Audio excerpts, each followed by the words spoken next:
হয় দেবীর দ্বারা মাদক থাকবে, না হয় আমি থাকবো। মাদক এবং হাসনাত আব্দুল্লাহ একসাথে দেবীর দ্বারা থাকতে পারবে না। মাদকের যারা ব্যবসা করেন, আমার বিরুদ্ধে ভোট দিলেও বাংলাদেশে যেই জায়গায় থাকি না কেন, আপনাদের কপালে শুনিয়াছে। আমরা হাদি ভাইয়ের অপূরণীয় যে স্বপ্ন পূরণ হয় নাই, আমরা সেই স্বপ্নকে অবশ্যই পূরণ করব। হাদি ভাই বলছিল ঋণ খেলাপি যে এমপি গুলারে তারা উনি সংসদে গিয়ে সবগুলাকে দৌড়ের উপরে রাখবে। এই ঋণ খেলাপিটার ঘুম হারাম করে ছেড়ে দিব। নির্বাচিত হই আর না হই, বাংলাদেশের জনগণের সাথে যারা প্রতারণা করে, যারা বাংলাদেশের জনগণের টাকা দিয়ে যাদের নিজেদের পরিবারকে বিদেশে বসিয়ে আরামায়েশের জীবন কাটায়, তাদের জীবনকে নরক বানাই ফেলবো জনগণকে।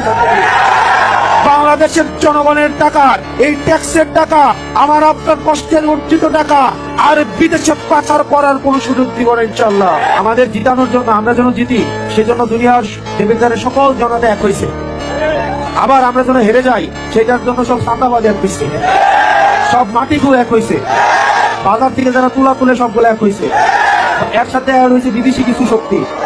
কিন্তু জনতা যদি এক হয়ে যায়, দুনিয়ার তাবৎ এইসব শক্তি মিলেও জনতাকে ঠেকাইতে পারবে না।